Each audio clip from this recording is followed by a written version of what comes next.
नमस्कार। आज के बेयर्स एंड बुल्स में आ, कल जो सेंसेक्स निफ्टी ने डरा दिया, सेंसेक्स 1500 पॉइंट, निफ्टी 500 पॉइंट, उसको लेकर बात करेंगे। और आज के बेयर्स एंड बुल्स में ग्लोबल से लेके कंपनी स्पेसिफिक सभी बातों को टच करना होगा, क्योंकि पिछले 24 घंटों में ऐसी सारी बातें हुई हैं, बाजार में बोलिए चाहे जागतिक स्तर पर बोलिए, तो इसके कारण इन सभी को एक बार देखना आवश्यक है और एक एक करके धीरे धीरे देखेंगे। तो आज के बेयर्स एंड बुल्स में बहुत सारे विषयों को जो वैसे तो संबंधित है पर वैसे थोड़े से अलग है, सब पे बात होगी। शुरुआत करेंगे कल के बड़े वाले मार्केट फॉल से। तो कल एक दिन में निफ्टी ने पिछले कई सारे दिनों का जो बुल्स का एक मेहनत थी वो कल एक दिन में पूरी निफ्टी की निकल गई। चलो let us count the days. ये यहाँ से अगर आप कल का क्लोजिंग देखेंगे तो 1 2 3 4 5 6 7 8 9 10, लगभग 10-11 दिनों का। एक एक करके पॉइंट लिखेंगे क्योंकि हम अभी कहाँ पे है, ये इतने सारे पॉइंट्स के ऊपर आज बात करनी है। एंटनी का आईपीओ है, एंटनी के आईपीओ के बारे में भी बात करनी है। एक ये हमें पता रहना चाहिए था कि बाजार गिरेगा क्योंकि एंटनी का आईपीओ आने वाला है। इन्होंने ये पता नहीं इनका क्या है बाजार के साथ रिलेशन, ये मार्च में भी आईपीओ लेके आए थे तो बाजार गिर गया था। तो अभी जब अपने को पता चला कि एंटनी का आईपीओ आने वाला है तो पहले से ही पता रहना चाहिए था कि मार्केट गिर सकता है करके। जोक्स अपार्ट, पर 10 डेज ऑफ बुलवर्क इरेज्ड, 10 दिनों का जो bulls take the market up by stairs, bears throw it out of the window. Bulls take the market up by the stairs, bears throw it out of the window. एक दिन, 2 दिन, 3 दिन चल रहे, धीरे धीरे धीरे धीरे, मराठीमध्ये त्याला धकावरे शामराव म्हणतो आम्ही। हे चल रहे एक दिन में धाड़। और अभी भी जब हम बात कर रहे हैं तो मार्केट ये लगभग 70-80 पॉइंट नीचे ही है। तो इसके ऊपर ध्यान देना है कि where are we. Technical charts देख लो, पहले तो एमएसीडी देख लो। कई दिनों तक एमएसीडी फ्लैट था, लेकिन प्राइस जो है ये धीरे धीरे ऊपर जा रहा था। तो एमएसीडी के ऊपर एक निगेटिव डाइवर्जेंस था भी और अभी भी है भी। Negative divergence on MACD, price goes up, MACD remains same. देखो क्या हो गया, कल एमएसीडी ने सेल का सिग्नल दे दिया है। इसको अगर आप ऐसा करेंगे तो एमएसीडी ने कल एक सेल का सिग्नल दे दिया। काफ़ी ऊपर के लेवल पर है एमएसीडी और एमएसीडी ने कल सेल का सिग्नल दिया है। अभी जो 21 डे मूविंग एवरेज है, ये पिंक वाली जो लाइन है, ये 21 डे मूविंग एवरेज है मार्केट की। तो ये है 13,277 और अभी एक्सपोनेंशियल मूविंग एवरेज यहाँ पे ईएमए दिखा होगा आप, और अभी मार्केट है 13,246। तो इसका मतलब है हम 21 डे मूविंग एवरेज से नीचे आ गए। और 21 डे मूविंग एवरेज यानी लगभग एक महीने का हो जाता है, 20 ट्रेडिंग डेज अगर आप पकड़ेंगे। तो इसलिए ये थोड़ा बेयरिश इंडिकेटर है कि मार्केट और भी नीचे दब सकता है based on this two daily charts पे। एनएससी, निफ्टी, सेंसेक्स के जो भी होंगे आप देख लो। तो एक निगेटिव डाइवर्जेंस, दूसरा एमएसीडी सेल सिग्नल, तीसरा 21 डे मूविंग एवरेज जो कि एक स्ट्रॉन्ग सपोर्ट रहता है, उसके थोड़ा सा मार्केट इंट्राडे नीचे है। तो इसके लिए ये सारी चीज़ों को पकड़ के चलिए कि मार्केट और नीचे जा सकता है क्या, या यहाँ से टर्न करेगा। ये दोनों चीज़ों के ऊपर आपको करना है और फिर उसके बाद स्ट्रैटेजी क्या रहनी चाहिए। तो चलो एक एक पॉइंट लिखेंगे। So negative divergence, 21 day EMA broken, ये इंट्राडे है। हाँ, तो हो सकता है दिन भर में पलट भी जाए, तो वो आपको ध्यान देना पड़ेगा। पर फिलहाल जब हम बात कर रहे हैं तो ऐसा है कि 278 के नीचे है और ये ब्रेक हो गया। तो चलो ये एक और पॉइंट हो गया। अभी कल का जो कल का जो फॉल आया था हम उसमें सबसे पहले वॉल्यूम्स की बात करेंगे। तो वॉल्यूम्स वाला पॉइंट करने के लिए हमें देखने पड़ेंगे कि हिस्टोरिकली निफ्टी के वॉल्यूम्स पिछले कुछ दिनों में कैसे थे। अभी आप ध्यान दीजिए, ये केवल निफ्टी का डेटा है। पिछले कुछ दिनों से मार्केट ऊपर ऊपर ऊपर जा रहा है, लेकिन वॉल्यूम्स जो हैं वो थोड़े थोड़े थोड़े नीचे आ रहे थे। लेकिन कल वॉल्यूम्स ने एक अपटिक दिखाया, यानी कल का फॉल ये बड़े वॉल्यूम पे था। अगर आपको एग्जैक्ट डेटा चाहिए तो डेटा पे ध्यान दीजिए। टर्नओवर अगर आप देखेंगे, ये सब रुपीस करोर्स में है, ये एनएससी से डेटा मिलता है। तो आप अगर पिछले 5 दिनों का या 6 दिनों का, अगर आप कितने दिनों का, 1 2 3 4 5 6, पिछले 6 दिनों का अगर आप रुपीस करोर्स में टर्नओवर देखेंगे तो मैक्सिमम है 38243, और 38243 ये कल का था, 21 दिसंबर का। तो कल जो फॉल हुआ वो बड़े टर्नओवर के साथ फॉल हुआ। अगर आप नंबर ऑफ शेयर्स ट्रेडेड देखेंगे तो मैक्सिमम दिखा रहा है ये 778, ये 1 2 3 4 1 2 3 4 5 6 पिछले 6 दिनों में का मैक्सिमम है। उसके 7वें दिन में थोड़ा सा पहले था उसके, पर वो भी 78 था और कल 68 था, तो ऐसा भी कुछ कम नहीं था। तो आप अगर देखेंगे कि कल वॉल्यूम्स, चाहे नंबर ऑफ शेयर्स ट्रेडेड बोलिए चाहे रुपीस करोर्स में बोलिए, कल वॉल्यूम्स ने एक अच्छा बड़ा वॉल्यूम था। ऐसा नहीं है कि एकदम ही कम वॉल्यूम था। हाँ, सो ये थोड़ा सा ध्यान देना है कि कल क्या हुआ कि, so let us write down, decent volumes, एकदम बहुत ऊपर के वॉल्यूम्स भी शूट अप नहीं हुए, लेकिन एकदम कम वॉल्यूम्स भी नहीं थे कल के फॉल में। तो डिसेंट वॉल्यूम्स थे कल, not too high not too लो।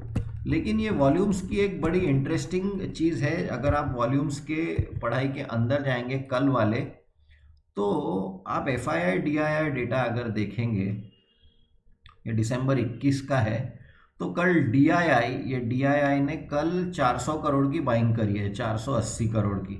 अब बाकी रोज देखिए आप, 18 नवंबर से रोज रोज रोज रोज रोज रोज DII की सेलिंग है, और कल थोड़ी सी बाइंग है 480 करोड़ की। ठीक है, अब इसको हटा देते हैं। अब FII का देखो, ये FII का है। अब फिर से देखो, 18 नवंबर से FII की रोज की बाइंग है लगभग, और कितनी वॉल्यूम्स है, 4000 करोड़, 4000 करोड़, 7000 करोड़, 3000 करोड़, 3000, 2000, 4000, 5000, पता नहीं कितने कितने हजारों करोड़ में उनकी बाइंग है पिछले एक महीने भर से, 18 नवंबर से 18 दिसंबर तक रोज बाय किया। और कल 300 करोड़ की सेलिंग हुई केवल। तो आप ये पर्सपेक्टिव में देखिए कि FII की बाइंग जो रोज हो रही थी हजारों करोड़ में, उसके तुलना में कल उन्होंने केवल 300 करोड़ की सेलिंग करी है। सिमिलरली DIS का भी हमने देखा कि रोज जो इतनी सेलिंग कर रहे थे हजारों करोड़ में, कल उन्होंने केवल थोड़ी सी बाइंग करी है। तो अब फिर से ये वॉल्यूम्स वालों को देखिए कि FII DII volumes were less yesterday, कम थे ना। अभी तो हमने देखा कि रोज का 2000, 4000, 2004, उसकी तुलना में कल का अपना तो FII DII का वॉल्यूम कम था, लेकिन ओवरऑल वॉल्यूम्स कल ठीक ठाक थे, ज़्यादा थे। तो इसका मतलब है कल कौन था मार्केट में, तो रिटेलर्स। कल सिर्फ यही दिखता है कि ना FII ने कुछ किया कल, ना DII ने कुछ किया कल, और 500 पॉइंट निफ्टी टूट गया, 1500 पॉइंट सेंसेक्स टूट गया। तो ये पैनिक आई किसमें, तो ये रिटेलर्स की पैनिक थी। और जो कि हम कुछ दिनों से देख भी रहे हैं कि MF में भी, म्यूचुअल फंड्स में भी लोग रिडीम कर रहे हैं। तो कल शायद वो स्टॉक मार्केट में भी आ गया था। लेकिन FII DII का कुछ कल बहुत बड़ा कंट्रीब्यूशन नहीं था, ऐसा ये डेटा बता रहा है। तो ये एक पार्ट है। अभी आ जाओ कुछ इसी से लिंक्ड कुछ वैल्यूएशंस भी अभी खत्म कर देते हैं। कल के फॉल के बाद निफ्टी का PE अगर आप देखेंगे तो ये अभी भी 36 का PE चल रहा है। Let us write down, Nifty PE at 36x। निफ्टी अभी भी सस्ता नहीं है निफ्टी अभी भी सस्ता नहीं है, और इसका मतलब है कि और गिरावट आ सकती है। इसके लिए आपको तैयार रहना पड़ेगा। सो ये वाला भी एक एक्सेल बंद कर देते हैं तो कंफ्यूजन कम रहेगी। आप अगर आरबीआई के डेटा में देखेंगे तो अभी जरा हम ये देख रहे हैं कि मार्केट और गिर सकता है क्या, तो गिरने वैल्यूएशंस के हिसाब से देखो मार्केट गिरने के क्या क्या रीजंस है। वैल्यूएशंस के हिसाब से अगर आप देखेंगे तो मार्केट डेफिनेटली गिर सकता है क्योंकि महंगा है। टेक्निकल्स के हिसाब से अगर आप देखेंगे तो मार्केट गिर सकता है, उसमें भी कोई दो राय नहीं है। वायरस का नया जो फियर है उसके कारण मार्केट गिर सकता है, करेंगे इसके ऊपर भी थोड़ी सी बात, पर ये सारे नेगेटिव्स हैं। अब पॉजिटिव्स भी देख लेते हैं कि साथ ही साथ कि ठीक है फंडामेंटल्स चेंज्ड। तो आप यहाँ पे देखेंगे तो FII DII वॉल्यूम्स वर लेस येस्टरडे, तो यहाँ पे कोई बहुत कल FII DII ने कुछ बहुत नहीं किया, और ये रिटेलर की सेलिंग थी तो उसको इतना आप ये नहीं, बाजार को हिलाने की ताकत ये रिटेल इन्वेस्टर्स में रोज रोज नहीं हो सकती। कल एक दिन पैनिक था, कुछ हो गया होगा, सारी चीजें इकट्ठा आ गई होगी, जो भी है ना। आरबीआई की लिक्विडिटी पोजीशन, हिंदुस्तान की लिक्विडिटी पोजीशन अगर आप देखेंगे तो कल भी रिवर्स रेपो का फिगर ये लगभग 6 लाख करोड़, जो रोज ही 5 लाख करोड़ से 7 लाख करोड़ के बीच में ये फिगर आता है, और रेपो रेट जो है वो 3.35 यानी लोएस्ट पे। That means ample liquidity. तो let us write down ample liquidity in Indian system.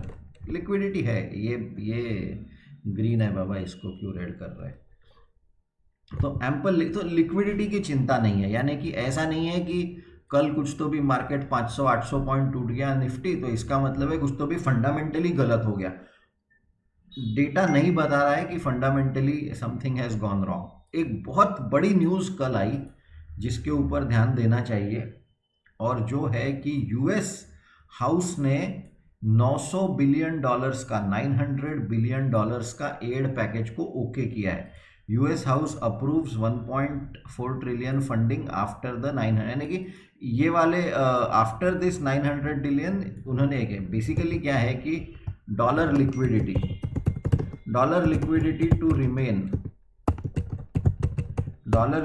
To remain globally. भाई ये ग्रीन है, सो ये भी एक फंडामेंटलिस्ट हो गया। ऐसा कुछ बदल नहीं गया है कि फेड ने बोला हम बॉन्ड बाइंग प्रोग्राम बंद कर देंगे और यहाँ से अभी हम बस डॉलर्स अंदर खींच लेंगे ना, nothing like that has happened at the official level. हाँ, what has happened is this कि ये नया जो कोविड-19 का स्ट्रेन आया है यूके में, जिसके कारण फ्लाइट्स, नागपुर में कर्फ्यू लग गया, महाराष्ट्र में कर्फ्यू लग गया रात वाला।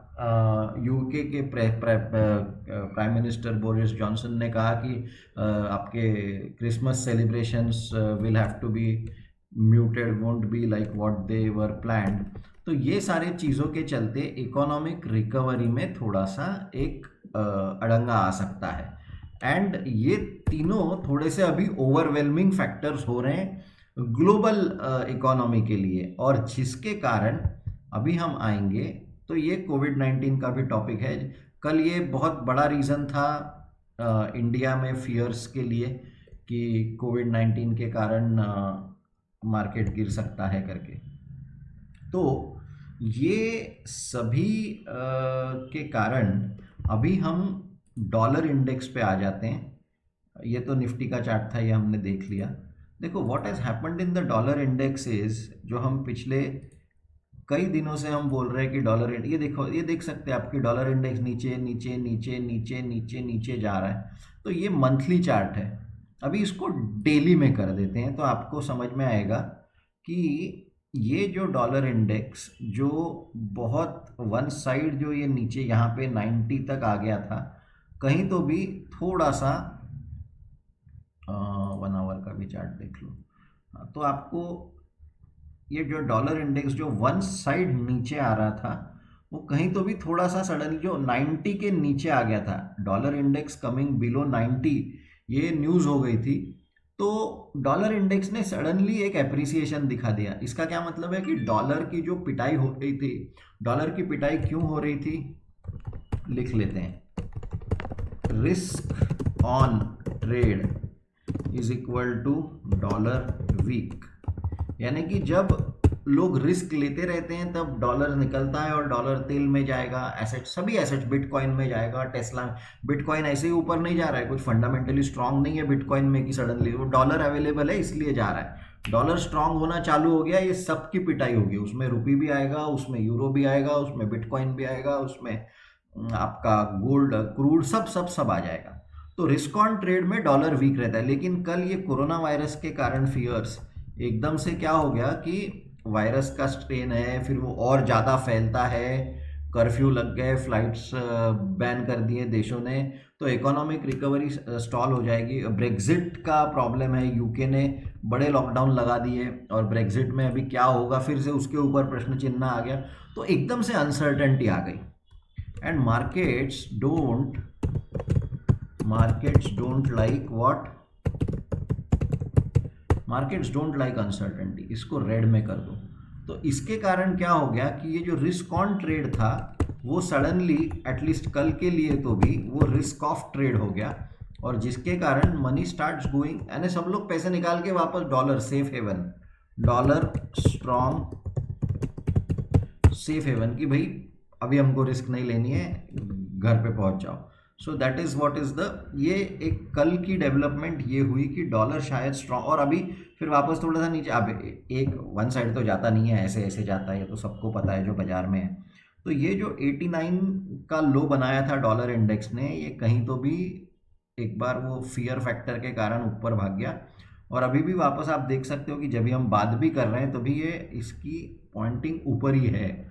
तो इसका मतलब है वो जो रिस्क ऑन ट्रेड जो था एकदम बिंदास जो सब लोग खेल रहे थे, वो कहीं तो भी थोड़ा सा नीचे आ गया। यही चीज़ आप वैसे तो हमने बात कर ली है, पर इसको रुपी डॉलर से भी बात कर लेते हैं, क्योंकि इंडिया में रुपी डॉलर हर्ट करता है। आप देख सकते हो 73 के पास ये है रुपी डॉलर का चार्ट, ये यूरो का है, आप देख सकते हो ये नीचे आ गया, इसका मतलब है यूरो वीक हो गया। यूएसडी आईएनआर में यूएसडी पहले लिखते हैं, यूरो यूएसडी में यूएसडी बाद में लिखते हैं, तो इसके लिए ये जब नीचे आता है तब डॉलर वीक होता है, और ये जब ऊपर जाता है तब डॉलर वीक होता है। करेंसी समझो, करेंसी इज़ वेरी इंटरेस्टिंग। तो रुपी, ये जो पर्पल लाइन है आप देखेंगे, जो रुपी यहाँ पे लगभग 73.5 तक आ गया था, वो सडनली 74 चला गया, एक झटके में रुपी डेप्रिशिएट। तो लेट अस राइट डाउन यहाँ पे कि अब रुपी डेप्रिशिएट, अब ये रुपी डेप्रिशिएट भी नेगेटिव है मार्केट के लिए। अब ये रुपी डेप्रिसिएशन को निफ्टी पे लेके जाओ, तो यूएसडी आईएनआर एंड निफ्टी अगर आप देखेंगे तो एक एक घंटे का देख लेते हैं। तो यदि आप कल का देखेंगे, यह है कल की कहानी, तो आप देखो रुपी कल 73.5 पे था सुबह, और यहाँ से ये सीधा बढ़ के 73.97, यानी कल एक दिन में रुपी की इतनी पिटाई हो गई। तो रुपी डेप्रिशिएट हो गया तो स्वाभाविक है, क्योंकि एफआईआईज का के लिए रुपी डेप्रिसिएशन ये उनको लॉस होता है, कभी उसके ऊपर बाद में बात करेंगे। तो एक ये भी कहानी समझ लो कि at a fundamental level dollar जो है वो थोड़ा सा स्ट्रॉन्ग हो रहा है, सभी कंट्रीज़ के का अगेंस्ट रुपी डेप्रिसिएशन हो रहा है। और कल भले ही एफआईआईज ने ज़्यादा बिकवाली नहीं की हो, लेकिन अगर कहानी ऐसी चलती रहेगी तो कल के फॉल में अब ये लोग भी अपनी जोड़ सकते हैं, अगर ये ग्लोबल फैक्टर्स रहेंगे, जैसे virus, train, curfew, flights, economic recovery वगैरह, ये सारी चीज़ें हुई तो ये हो सकता है। तो इसके ऊपर ध्यान दो। वैसे भी निफ्टी कोई अभी बहुत सस्ता नहीं है, निफ्टी सेंसेक्स, और ग्लोबल इकोनॉमिक रिकवरी अगर ख़राब होती है, वैसे भी इंडियन मार्केट सबसे ज़्यादा ऊपर गया था, अब अगर ग्लोबल रिकवरी पे फिर से प्रश्न चिन्ह आता है तो फिर से ये सारे वैल्यूएशंस के जो है, निफ्टी का ईपीएस एकदम से जंप करेगा वगैरह, वो सारी चीज़ें फिर से रिकैलकुलेट करनी पड़ेगी, and that will mean market को एक प्रेशर आएगा मार्केट के ऊपर। तो एफआईआई, डीआईआई, रिटेलर्स, ये टॉपिक अपन ने कर लिया कवर। यील्ड्स, आरबीआई लिक्विडिटी हमने देख लिया, यूएस सेनेट हमने देख लिया। यील्ड्स देख लो आप, हिंदुस्तान में इतनी पूरी कहानी, ठीक है। कल बाजार, हम हरदम एक चीज़ बोलते हैं कि look at bond markets to get an idea. Equity market में इतना कुछ नहीं, पर अगर आपको बॉन्ड मार्केट या रुपी डॉलर या करेंसी ये सब देखेंगे तो थोड़ा सा एक आइडिया मिल जाता है। तो यदि आप बॉन्ड्स देखेंगे, इंडिया 3 मंथ एंड 10 ईयर्स, ये अपना बहुत स्टैंडर्ड चार्ट है, अपनी हिंदी फंडामेंटल एनालिसिस की सीरीज़ है, जिसमें नीचे अगर आप आएंगे तो एक ये लेक्चर है live session on bond yields and Sensex, ये 2 घंटे का सेशन है। और importance of liquidity for rally, ये भी एक 1.25 घंटे का सेशन है। ये सब 2-3 इन्वेस्टर अवेयरनेस प्रोग्राम्स में ये लंबे लंबे सेशंस हुए थे। आपको लंबे सेशंस हैं, पर अगर कल के जैसे दिन में अगर आपको बचना है, कल मनीबी के इन्वेस्टर के ग्रुप में हर कोई लॉन्ग पुट से हेज था और इसलिए कल सब लोग खुश थे। तो जिसके कल का वीडियो भी जिसका बनाया है, तो ये आपको थोड़ी सी पढ़ाई करनी पड़ेगी। देखिए, पैसे के मामले में किसी और पे निर्भर मत रहिए, कोई नहीं आता है, बहुत कम लोगों को समझता भी है। और यार, आपके पैसे हैं तो आपने उस पर ध्यान देना चाहिए, इसलिए पढ़ाई तो आपको ही करनी पड़ेगी। तो ये ऐसा नहीं है कि ये देखो, कल का जो फॉल था या आज भी जब हम बात कर रहे हैं और मार्केट जो ये नीचे नीचे जा रहा है, ये बाइंग अपॉर्चुनिटी है, अच्छे अच्छे स्टॉक्स पिटे हुए हैं। आपको एक डेटा बताते हैं, ये अपना एक संवत टू संवत हम एक पोर्टफोलियो बनाते हैं।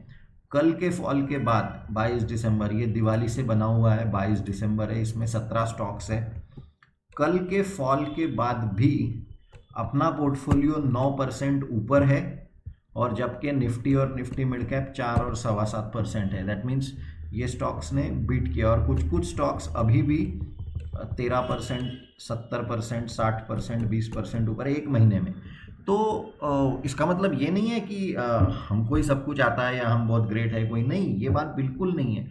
बात सिर्फ इतनी बताने की कोशिश कर रहे हैं कि पैसा आपका है, पढ़ाई आपको ही करनी पड़ेगी। Nobody is more bothered about your money than you। कैसे हो सकता है यार, मेरा पैसा है तो मुझे ही उसकी तरफ ध्यान देना पड़ेगा, और कोई कैसे बताएगा कि क्या करना है क्या नहीं करना है। तो ये थोड़ा सा आप ध्यान दीजिए। और इसलिए अगर आप हम बॉन्ड मार्केट पे अगर आते हैं तो यील्ड्स देख लीजिए, हो गई कल एक लंबा फॉल हुआ इक्विटी मार्केट में, क्या हुआ उसके बाद यील्ड में कुछ फ़र्क आया, कुछ बहुत ग्रेट फ़र्क आया ऐसा? डेली चार्ट में आ जाओ, क्या फ़र्क आया? कुछ भी नहीं। डेली चार्ट्स आप देखो तो वहीं के वहीं है।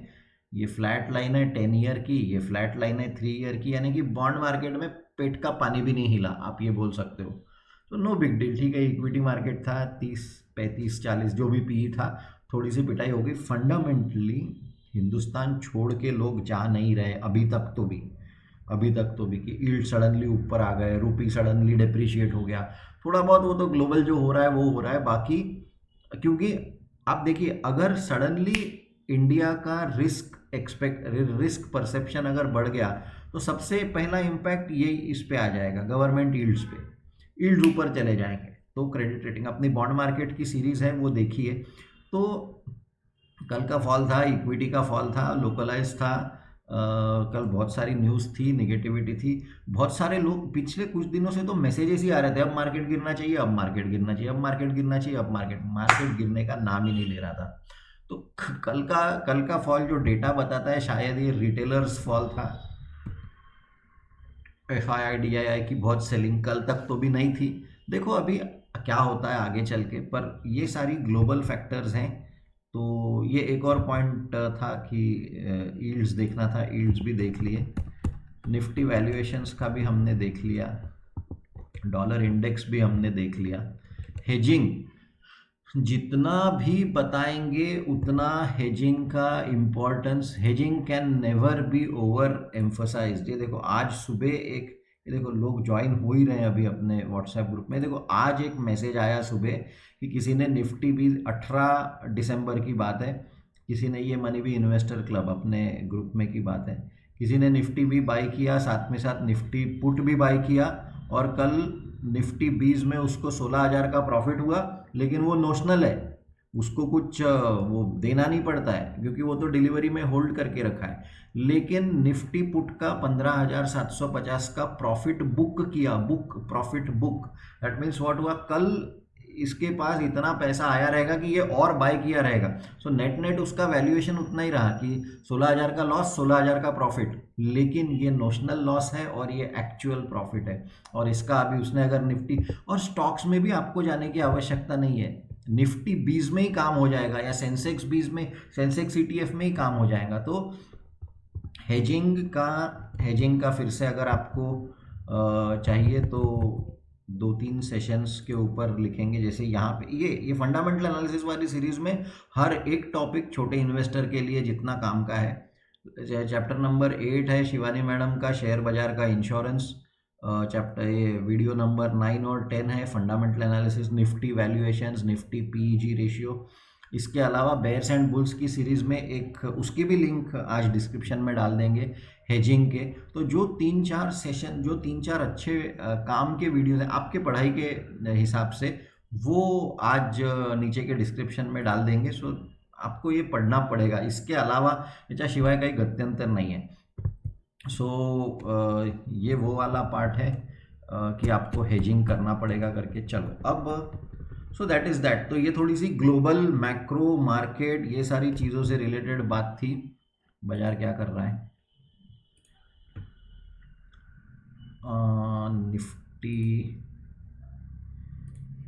निफ्टी ठीक है वहीं पे है अपना, थोड़ा सा 13,000। इतना लंबा, कल इतनी पिटाई हो गई है कि आज सही में बहुत कुछ ज़्यादा एक्सपेक्ट करना, क्योंकि क्योंकि FII DII तो कल बैठ के यानी मार्केट आवर्स में FII सोच रहे होंगे DII बेच रहे और DII सोच रहे कि FII बेच रहे, लेकिन दोनों नहीं, अल्टीमेटली रिटेलर्स बेच रहे थे कल। तो ये है। चलो अब आ जाओ, आज का बड़ा सेशन है पर ध्यान देना पड़ेगा। एंटनी के रिस्क फैक्टर्स पे आ जाओ। एंटनी के कुछ रिस्क फैक्टर्स हैं जो आपको ध्यान देने पड़ेंगे। बाय करना है नहीं करना है आपके ऊपर है, पर कुछ एक पॉइंट्स हैं जिसके ऊपर थोड़ा सा ध्यान दो। 7, 9, 19, 7 कुछ लीगल प्रोसीडिंग्स हैं सब्सिडियरीज डायरेक्टर्स के बारे में, आप पढ़ लीजिए क्या लीगल प्रोसीडिंग्स हैं, क्या है क्या नहीं। 9वां पॉइंट क्या है उनका, हैज़ार्डस टू हेल्थ। देखिए कचरा साफ करने की जो प्रक्रिया है उसमें ह्यूमंस को जब उसको एक्सपोजर होगा तो ये कंपनी के एम्प्लॉयज़ होने के कारण इस कंपनी के ऊपर लिटिगेशन आ सकता है, ऐसा उनका बोलना है कि material liabilities and employ morale. 19 और 20वां क्या पॉइंट है, थोड़ा लंबा हो गया है सेशन पता है, लेकिन सॉरी कल का छोटा किया था ना। कुछ नॉन कंप्लायंस के इश्यूज आ गए इनको ROC RBI के साथ, तो ये पढ़ लीजिए क्या है, कितना सीरियस है। जो पैसा आने वाला है उसका क्या करना है, उसका इंडिपेंडेंट अप्रेजल नहीं हुआ, ये रिस्क फैक्टर है, ये देना पड़ता है, ये पता रहना चाहिए आपको। तो बस वो एक है। 33, 38, 33 क्योंकि काम की चीज़ें भी हैं इसकी। और 33 क्या बोल रहा है, इंश्योरेंस कवरेज में नॉट एडिंग। हाँ इंश्योरेंस, ये अगेन रिस्क है यार कि इंश्योरेंस लेके रखा है, 5 करोड़ का इंश्योरेंस है, 50 करोड़ का क्लेम आ गया तो थोड़ा सा नुकसान हो सकता है, ऐसा उसका बोलना है। 38, 45 सर्टन ट्रांजैक्शन, ये कॉन्फ्लिक्ट ऑफ इंटरेस्ट और रिलेटेड पार्टीज, ये देख लो क्या है। रिलेटेड पार्टी ट्रांजैक्शंस थोड़ा सा नेगेटिव रहता है। 45 और एबिलिटी टू पे डिपेंडेंट्स ऑन वर्किंग, नहीं 44 है ये तो। सर्टन प्रीमाइसेस, हाँ इनका ऑफिस खुद का नहीं है, इनका ऑफिस खुद का नहीं है ऐसा ये बोल रहे। और आगे चल के नहीं कंटिन्यू कर रहे हैं। कॉर्पोरेट ऑफिस और रजिस्टर्ड ऑफिस ये हमारा नहीं है, are not owned by us, और हमारे पास केवल तो आगे चल लीव लाइसेंस एग्रीमेंट है, और आगे चल के कुछ अगर इरेगुलरिटीज़ वगैरह आती हैं तो प्रॉब्लम आ सकता है। तो ये एक पॉइंट है। और आखिरी रिस्क क्या है 47, इनके कुछ शेयर्स प्लेज्ड हैं, इनके कुछ शेयर्स प्लेज्ड हैं, तो ये थोड़ा सा आप देख लीजिए कौन सी कंपनी के कौन से शेयर सब्सिडरी के हैं, क्या है क्या नहीं, वो आप देख लो। ये सब रिस्क फैक्टर्स हैं एंटनी के। पेज नंबर 98 और 99 पे आ जाते हैं। यानी ये जो रिस्क फैक्टर्स थे, तो अभी ये भी पता रहना चाहिए कि क्यों इन्वेस्ट करना चाहिए, why not to invest and why to invest. तो पेज नंबर 98 पे अगर आप आ जाएंगे तो यहाँ पे आपको दिखेगा कि आप कितनी गंदगी फैलाते हो, आप और मैं, हम दोनों। ये company our waste is their raw material, सही है ना, their functioning is our need. मेरे घर में मैंने कचरा डाल के रखा है और वो कचरा निकला ही नहीं, तो फिर हम चाहते हैं, ये ऐसा धंधा है जिसमें हम चाहते हैं कि इनका धंधा चलते रहना चाहिए। सो गाड़ी नहीं आई, अगर वो गाना लगता है ना, गाड़ी वाला आया घर से कचरा निकाल, नागपुर में भी, हमारे यहाँ पे भी लगता है वो, तो वो गाड़ी अगर नहीं आई तो अरे ये ऑल्टरनेट डे आती है क्या, अरे आज नहीं आया, अरे कल नहीं आया, तो वो वाला है। तो देखो इंडिया का पर कैपिटा वेस्ट जनरेशन, आप कितनी गंदगी फैलाते हो, 2001, 2011, 2000, मैं भी हूँ उसमें, तो हम लोग फैलाते हैं, लेकिन एट अ ग्लोबल लेवल पे हम अभी 450 पे है, जबकि ग्लोबल एवरेज 740 का है। तो जैसे बाकी सब चीज़ों में बोलते हैं ना कि हमारे यहाँ पे टू व्हीलर पेनिट्रेशन कम है, हमारे यहाँ पे फ्लाइंग कम है, अब यहाँ पे हम ये भी बात करें कि हमारे यहाँ पे हम कचरा भी हम कम बनाते हैं। बताओ अभी कैसा।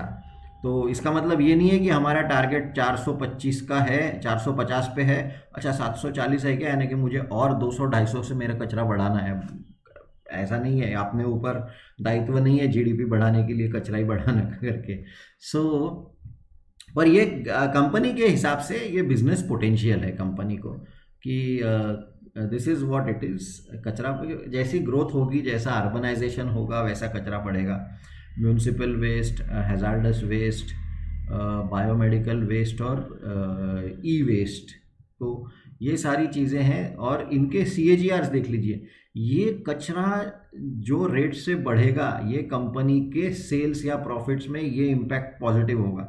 तो म्यूनसिपल वेस्ट 9% से कचरा बढ़ेगा, हैजार्डस वेस्ट 6.5% से कचरा बढ़ेगा, बायोमेडिकल वेस्ट 7% से बढ़ेगा, और ई वेस्ट 19% से बढ़ेगा। तो जितना वेस्ट जनरेशन बढ़ेगा, उतना ये कंपनी को रॉ मटेरियल फ्री में मिलते जाएगा। सही है। सो दिस इज़ व्हाट, ये आपको पता रहना चाहिए। तो रिस्क फैक्टर्स होते हैं ध्यान देने के लिए कि कंपनी में क्या प्रॉब्लम आ सकते हैं, और अभी हमने जो बात करी वो है कि कंपनी को क्या बेनिफिट मिल सकता है आगे चल के। तो चलो ये भी रिपोर्ट बंद कर देते हैं। थोड़े से फाइनेंशियल्स देख लेंगे। कुछ ब्रोकरेज रिपोर्ट्स हैं जो आए हैं, कोई सब्सक्राइब बोल रहा है, कोई कुछ बोल रहा है। सब्सक्राइब करना है नहीं करना है आपका काम है। जैसे ये प्रभुदास का है, ये एक और रिपोर्ट है निर्मल बंग का। फाइनेंशियल्स देख लो, बस उसके बाद बंद करेंगे। आज का लेक्चर थोड़ा लंबा हो गया, सॉरी फॉर दैट, पर पैसा बनाना है और कल के जैसे दिन में पैसा बचाना है तो मेहनत करनी पड़ेगी। द मोर यू, लिख लो, more you sweat in peace less you bleed in war. कर हम में से कोई भी ब्लीड नहीं किया बिकॉज लॉन्ग पुट हेज थे। हम में से किसी ने भी बर्गर किंग IPO में इन्वेस्ट नहीं किया था क्योंकि लॉस मेकिंग कंपनी थी। लॉस मेकिंग कंपनी में बढ़ चढ़ के लोग, फिर बाद में 2 दिन जब लोअर सर्किट लगा तो सब लोग डर गए थे, अभी खुल गया। पर ये आप सोच के, छोटे छोटे इन्वेस्टर ने ये थोड़ा सा ध्यान देना चाहिए। तो चलो ये कंपनी का सेल्स ग्रोथ देख लो आप, 16, 17, 18, 19, 20 और 2021। ये शायद एक ऐसी कंपनी है लेस अफेक्टेड बाय लॉकडाउन, क्योंकि ये वो बेसिक सर्विसेज में आ जाता है। कचरे की साफ सफाई, ये ऐसा है कि लॉकडाउन लगो कुछ भी करो, आप राह देखते हो भैया आ जाए करके, जितनी आप डॉक्टर की राह देखते हो कि वो आ जाए, उतना ही आपकी भैया साफ सफाई वाला आ जाए और ये निकल जाए। सो यार और क्या चाहिए आपको ऐसे बिजनेस में। सो दिस यानी इसका धंधा चले, ये मेरी आवश्यकता होती है भैया, आके कचरा साफ हो जाए। सो मैं कचरा करना कम नहीं करूँगा, हम हमारी आदतें नहीं सुधराएंगे। तो देखो 16, 17, 18, 19, 20 सेल्स ग्रोथ 20%, 21%। प्रॉफिट आप देख लो किधर गया प्रॉफिट, 17, 33, 29, 27 ठीक ठाक है। थोड़ा बीच में कम हो रहा है, बीच में ज़्यादा हो रहा है, कभी -%, कभी एकदम 56%। तो थोड़ा सा ऊपर नीचे है एकदम। पर उनका जो भी बिजनेस मॉडल है, सी उनका डिपेंड करता है कि म्यूनसिपल वाले पैसे कब देते हैं और कितने नए कॉन्ट्रैक्ट्स मिलते हैं उसके ऊपर। शेयर कैपिटल कुछ साल तक ठीक थी, सडनली 2 साल में बढ़ा दिए उन्होंने, आईपीओ के लिए तैयारी हो रही होंगी जो भी है। Net worth reserves and surplus negative थे, फिर उसने धीरे धीरे धीरे करके पॉजिटिव किए। अच्छी बात है, अच्छी बात है। आप लॉस से यानी निगेटिव नेटवर्थ से आप पॉजिटिव नेटवर्थ में आते हो। रिजर्व्स एंड सरप्लस बढ़ रहे हैं, नेटवर्थ कंपनी का बढ़ रहा है। लोन जितना नेटवर्थ है 150, 210 लगभग उतना ही इनका लोन है। मैं हाफ ईयर की बात नहीं कर रहा हूँ अभी, क्योंकि ये कोविड वोविड वाला पीरियड था। ये 4-5 साल जो थे, तो यहाँ पे जैसे आप देख सकते हो नेटवर्थ की तुलना में 3 गुना लोन था, 60 एंड 180। लेकिन यहाँ पे 210 का लोन है और 210 का नेटवर्थ है और 213 का लोन है। तो कैसा है कि यहाँ पे दिखता है कि ये कंपनी डेट टू इक्विटी को कंट्रोल में लाने की कोशिश कर रहे थे, दे आर रिस्पॉन्सिबल। तो ये एक ठीक ठाक बात लग रही है।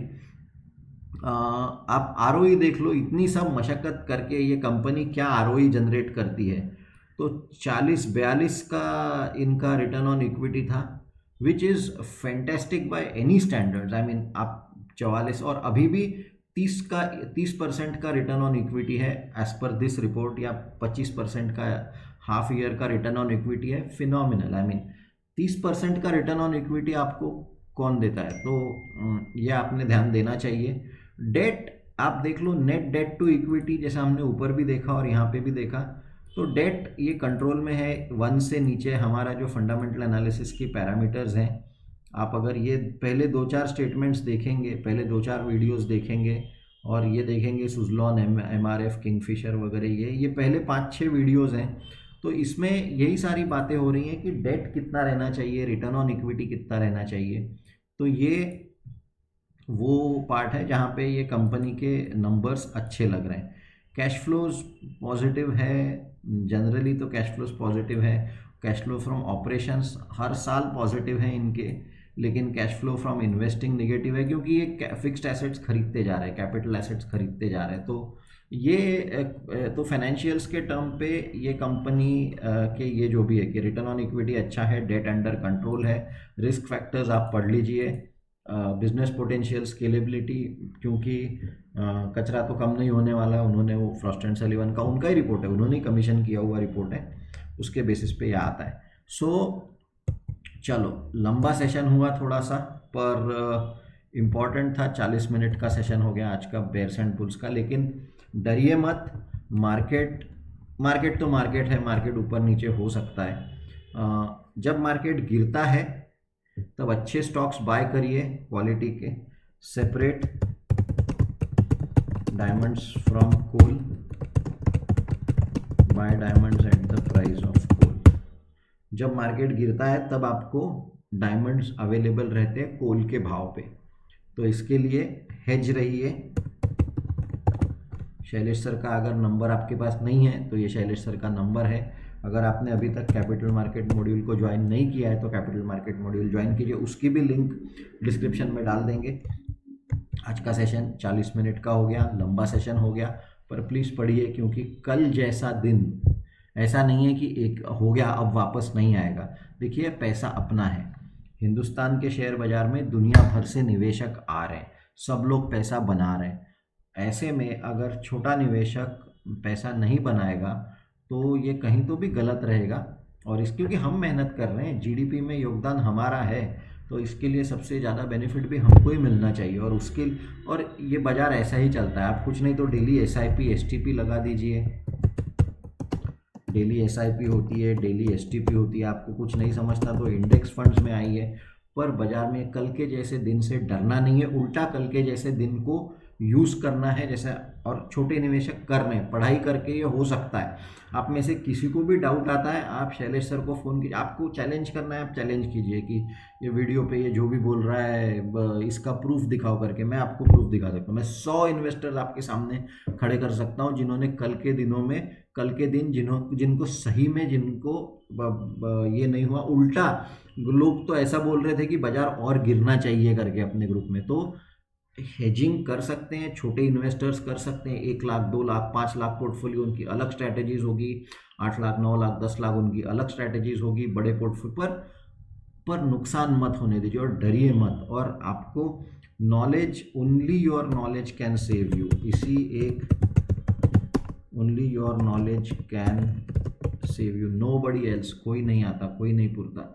सो पढ़ाई करिए, अच्छा समय आ रहा है हिंदुस्तान के लिए।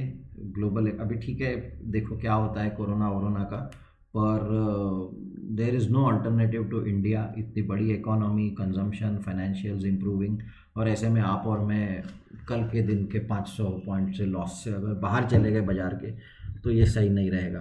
तो चलिए, आप वीडियोस देख रहे हैं इसके लिए बहुत बहुत धन्यवाद। कल बहुत सारे कमेंट्स भी आए, बहुत सारे फ़ोन भी आए। तो ऐसे ही आप वीडियोस देखते रहिए, हमें प्यार करते रहिए। Thank you very much. और शैलेश सर का नंबर है, और उनको आप फ़ोन करके CMM के बारे में जनरली भी आप बात कर सकते हैं। बहुत बहुत धन्यवाद, नमस्कार।